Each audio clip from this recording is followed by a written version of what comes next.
Volkswagen demostró al mundo que lo pequeño puede ser hermoso, además de elegante, fiable, económico y divertido. El escarabajo revolucionó el mundo del automóvil cuando irrumpió en la escena de la posguerra. La forma de un escarabajo es tan reconocible como una botella de Coca-Cola. Se convirtió en un clásico, no porque fuese muy caro o muy raro, sino porque causó un gran impacto.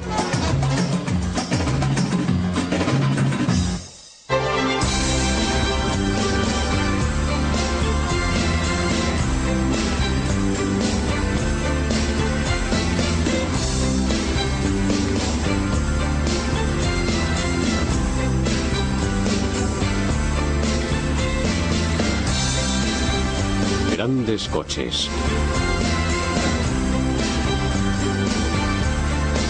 Volkswagen.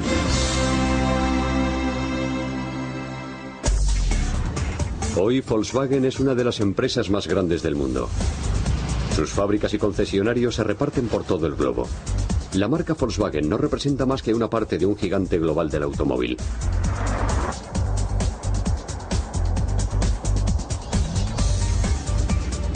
Es el dueño de Audi en Alemania, de Bentley en el Reino Unido, de Lamborghini en Italia y del resucitado Bugatti en Francia.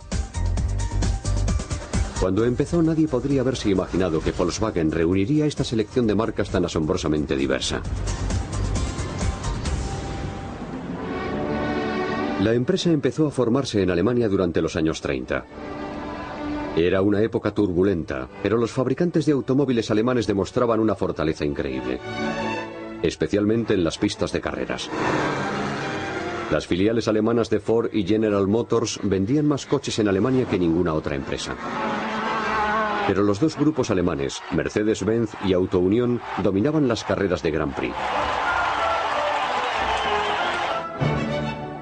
Había un hombre que había ayudado a ambos equipos con el diseño y la ingeniería de sus coches. Se llamaba Ferdinand Porsche. Porsche era un ingeniero con una capacidad extraordinaria. Su brillantez no pasó desapercibida al canciller alemán Adolf Hitler. En 1933 le pidió a Porsche que diseñase un Volkswagen o coche del pueblo para los alemanes. Porsche aceptó y empezó a trabajar en lo que se convertiría en un importante proyecto histórico.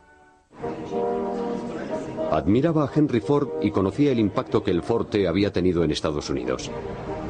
Cuando estaba desarrollando su modelo, viajó a Detroit y visitó las fábricas de Ford. Presentaban un gran contraste con las fábricas alemanas.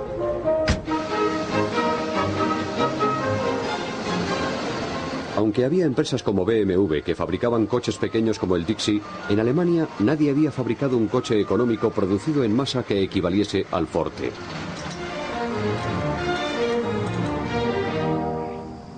Los alemanes Gottlieb Daimler y Karl Benz ostentaban el título de inventores del coche, pero solo fabricaban automóviles para los ricos. La gente corriente no podía permitirse sus grandes vehículos de lujo y sus máquinas deportivas superveloces. Porsche había sido el responsable de algunos de sus diseños más avanzados. Ahora le habían encargado diseñar el Ford T de Alemania. Tenía que proyectar un coche que no costase más que una motocicleta de tipo medio y que no consumiese mucha gasolina. Le sirvieron de base los diseños de 3 pequeños prototipos de coche que había efectuado en 1932 para el fabricante alemán de motocicletas NSU. Cuando recibió el nuevo encargo, volvió a revisar esos prototipos. Fabricó 3 prototipos más y los llamó Tipo 60.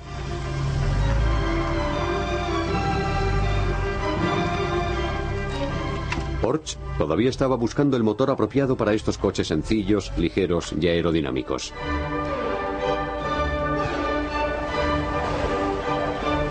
Sabía que tenían que llevar el motor en la parte de atrás para obtener una mejor tracción y que debían estar refrigerados por aire para impedir la congelación en invierno, de acuerdo con las particularidades del clima alemán.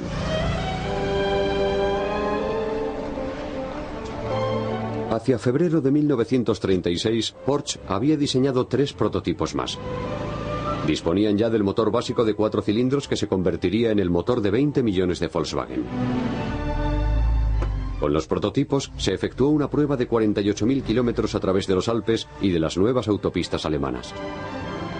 El 1 de diciembre se consideró que habían superado la prueba. Pero faltaba más trabajo por realizar antes de comenzar la producción. En 1938 se empezó a construir una fábrica en un pueblo que Hitler bautizó con el orwelliano nombre de Fuerza a través de la alegría, o KdF Stadt. También llamó a los coches KdF Wagen. El resto de la gente los llamaría escarabajos. Mientras se construía la fábrica, Porsche se dedicó a diseñar un coche deportivo llamado Tipo 64. Utilizó muchas piezas de Volkswagen y creó la base del coche que más tarde se convertiría en la marca asociada a su nombre, el Porsche.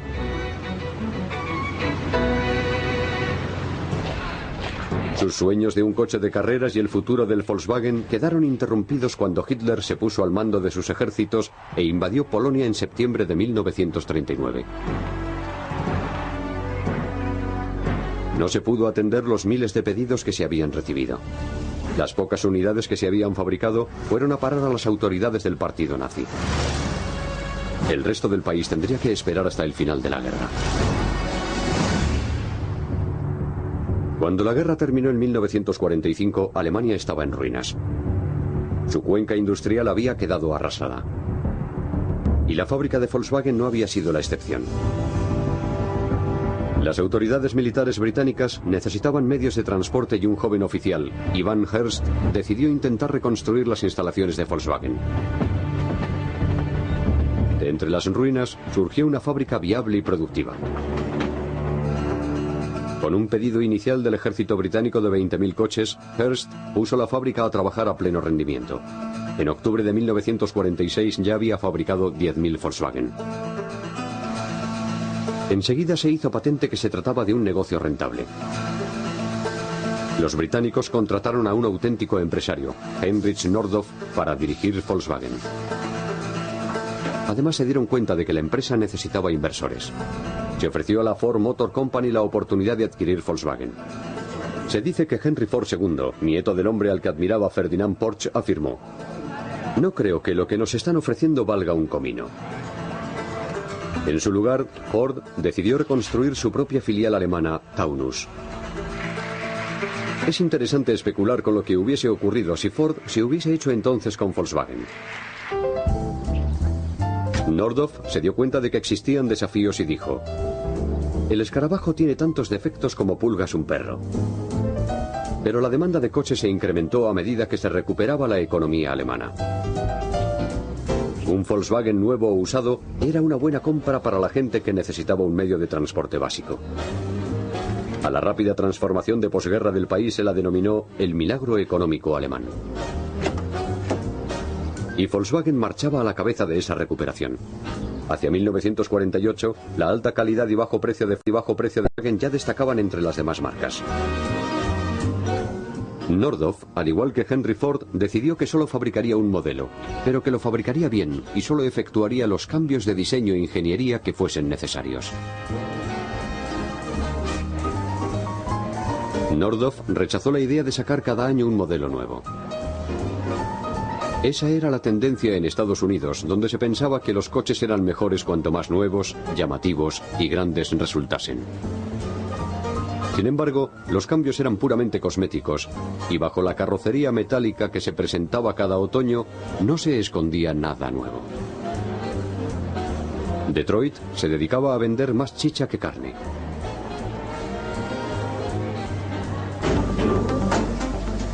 Nordhoff se concentró en efectuar cambios evolutivos que añadían valor a los coches. Decía que no quería que le controlase un puñado de publicistas histéricos que trataban de vender a la gente algo que en realidad no quería. Introdujo pequeños cambios a lo largo de los años. En 1949 se rediseñó el carburador y el cuadro de mandos. Se sustituyeron los frenos mecánicos por otros hidráulicos. Se añadieron ventiladores y se reemplazó la ventana trasera doble por otra más grande y única. La transmisión sincronizada facilitó la conducción del coche. Un motor más grande le proporcionó más potencia. Nordhoff ignoraba a los que le urgían a que sacrificase la calidad en aras de vender tantos coches como fuera posible. Estaba dispuesto a perder ventas para mantener la reputación de los coches.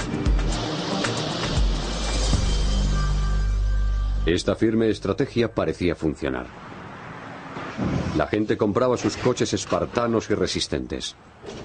En 1953 ya se habían fabricado 500.000 Volkswagen. Y ya no se trataba de un fenómeno puramente local.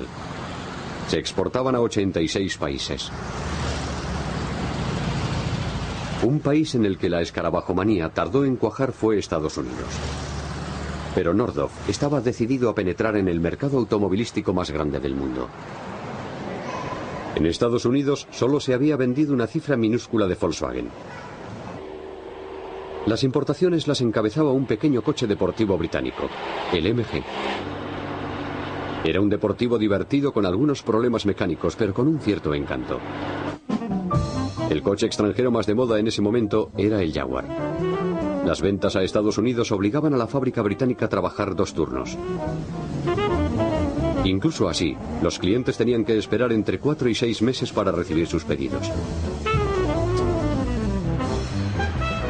Muchos estadounidenses ricos aficionados a los automóviles deportivos querían hacerse con un nuevo coche alemán del que habían oído hablar. El Porsche. Utilizando el Porsche como cebo, Nordhoff llegó a un acuerdo con un importador de Nueva York al que garantizaba el acceso a la marca de deportivos y también comercializaba los Volkswagen.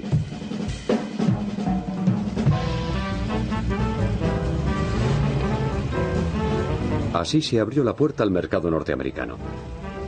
El importador original nunca promocionó adecuadamente los Volkswagen, pero otros distribuidores supieron aprovechar la oportunidad y empezaron a venderlos ellos también. Nordhoff lanzó una ofensiva basada en el encanto y utilizó el circuito de tertulias televisivas. That car is the symbol of the most phenomenal development in world economy since World War II. What are you going to put in all that space? We are going to manufacture our car in this country. Are we in competition with you now on, for example, the Volkswagen? As we see it, the American market leaves so much room for a small, well-proven economic car that we wouldn't hurt anybody's feeling. Las campañas de publicidad humorísticas contribuyeron a convertir en virtudes las diferencias del Volkswagen con los coches norteamericanos. Ever wish you didn't have radiator problems? Ever wish you didn't have a radiator? Ever wish you could sail through mud or snow? Ever wish your car didn't guzzle so much gas? The Volkswagen has no radiator problems. In fact, no radiator. The Volkswagen engine is cooled by air. Can't freeze in winter or boil over in summer. The Volkswagen engine's in the rear. You go in mud or snow.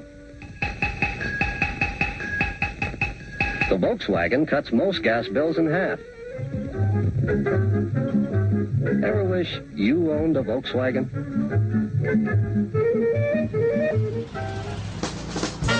El enfoque cómico contribuía además a diluir la aversión a adquirir coches de un enemigo reciente. Hacia 1955 ya había más de 20.000 escarabajos circulando por las carreteras de Estados Unidos. Se empezaron a formar clubes de propietarios y el coche iba camino de convertirse en un objeto de culto. Tenía una especie de atractivo para los ricos extravagantes. Los intelectuales de ambas costas pensaban que el Volkswagen demostraba su desdén hacia la aberrante cultura de masas. Pero en Europa, el Volkswagen era el coche de las masas. Hacia 1955 ya habían salido de la fábrica de Wolfsburg 1 millón de escarabajos. Se producían una media de 1.000 unidades diarias. Volkswagen se había convertido en el fabricante de coches más grande de Europa. En 1950, Nordhoff había hecho una excepción en su regla de fabricar un único modelo al fabricar el Transporter. Era una furgoneta versátil en la que los trabajadores podían cargar prácticamente cualquier cosa. Incluso empezó a reemplazar al San Bernardo en las pistas de esquí. Tuvo un gran éxito en todo el mundo. Las furgonetas Volkswagen se hicieron extremadamente populares entre los surfistas escasos de fondos del sur de California y la generación hippie de San Francisco. Las versiones para acampada permitían a las familias llevarse la casa a cuestas. Era una gran forma de viajar con un presupuesto limitado. Y se empezaron a desarrollar más modelos. Volkswagen presentó un coche deportivo, el Karmann Ghia. Algunos lo denominaron el Porsche de los pobres.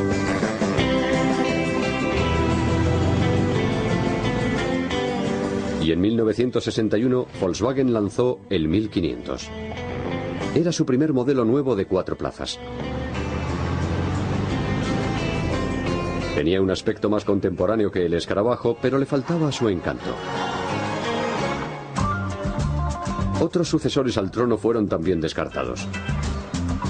Cuando Volkswagen adquirió Audi, pudo compartir coches entre ambas divisiones.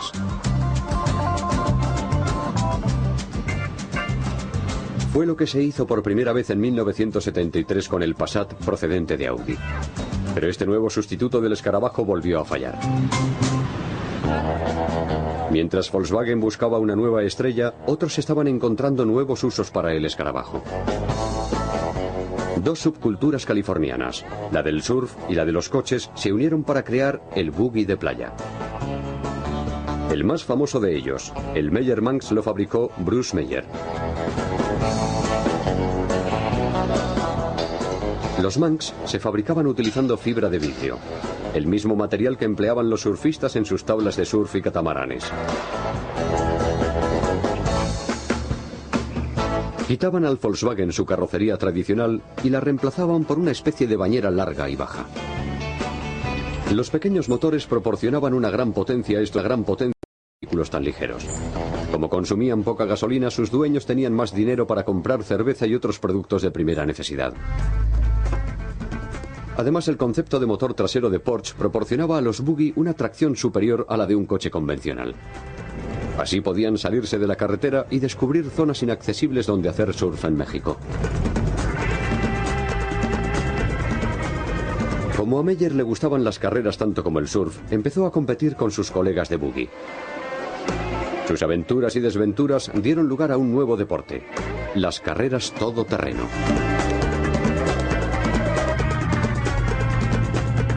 Hacia 1967, la carrera de Baja 1000 ya era un acontecimiento anual que atraía a miles de espectadores y coches.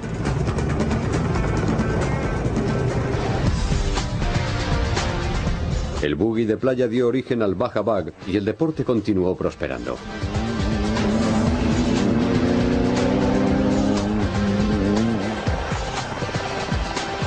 Hoy en día en esta carrera campo a través participan anualmente más de 200 coches procedentes de todo Estados Unidos y de más de 10 países.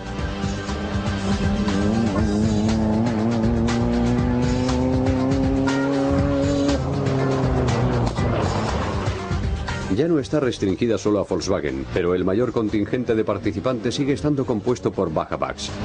Se ha convertido en una tradición.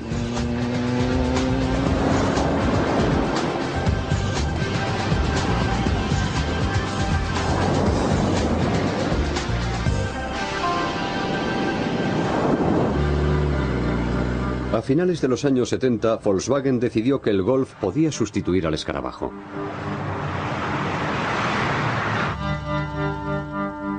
El 19 de enero de 1978 salió de la fábrica el último escarabajo hecho en Alemania.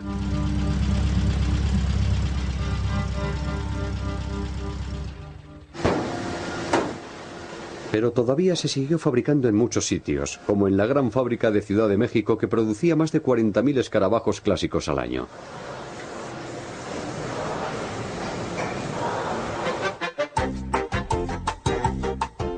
La publicidad contribuía a convertir el escarabajo en un componente entrañable de la cultura popular.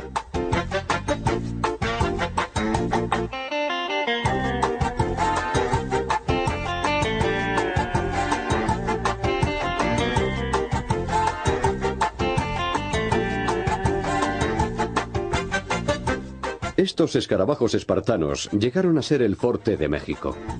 Servía de coche de policía, taxi, ambulancia, furgoneta de reparto y vehículo familiar. Su velocidad máxima de 130 km por hora procedía de un motor que se parecía mucho al diseño original de Porsche. En 2003, Volkswagen decidió que por fin había llegado el momento de decir adiós a este venerable icono. Las últimas 3.000 unidades salieron a la calle en una edición especial con colores como este Aquarius azul. El 30 de julio de 2003 salió de la fábrica el último escarabajo. Fue una despedida agridulce.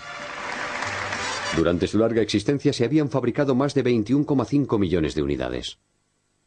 Había superado a su rival más cercano, el Forte, en casi 6 millones de unidades. Flores y mariachis rindieron homenaje al último escarabajo de la historia del automóvil.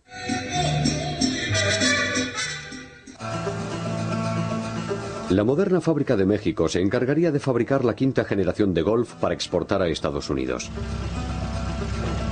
Pero la estrecha relación emocional que los mexicanos sentían por sus escarabajos sería muy difícil de reemplazar. No obstante, Volkswagen supo reconocer el tirón retro que ejercía el escarabajo sobre el público y en 1998 lanzó la versión denominada retrofuturista. Su carrocería recordaba al original, pero estaba fabricada sobre un chasis de Golf. El nuevo escarabajo era un coche moderno que a la vez satisfacía la nostalgia emocional de tiempos más sencillos.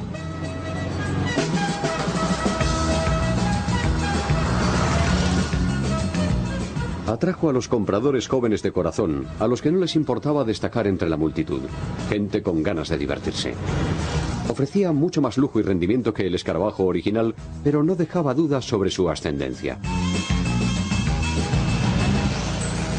En 2003 apareció un nuevo escarabajo descapotable.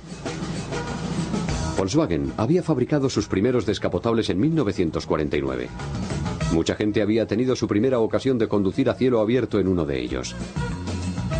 El nuevo modelo no se parecía nada a su pariente lejano. Era más bajo, la ventana trasera era de cristal y la capota podía subirse y bajarse en 13 segundos apretando un simple botón. Llevaba un motor de 115 o 150 caballos que, unido a una transmisión automática de 6 velocidades, lo convertía en un coche más potente que 4 motores del modelo original combinados. Estaba claro que Volkswagen no era una empresa que adormecía en el pasado. Tenía puestos los ojos en el futuro.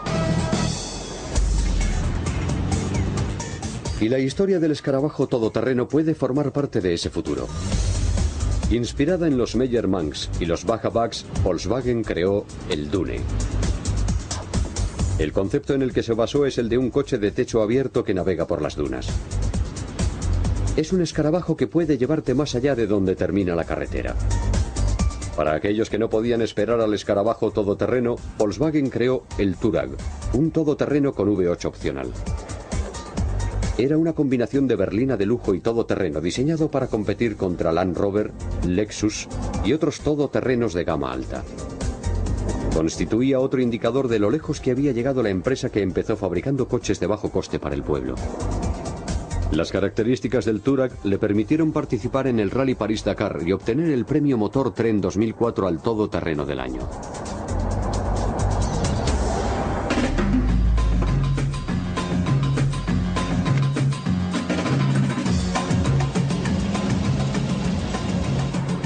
Volkswagen ha recorrido un camino muy largo desde que Ferdinand Porsche se las arregló para fabricar un coche para el pueblo. Se puede decir que fue literalmente el motor que sacó a Alemania adelante después de la Segunda Guerra Mundial.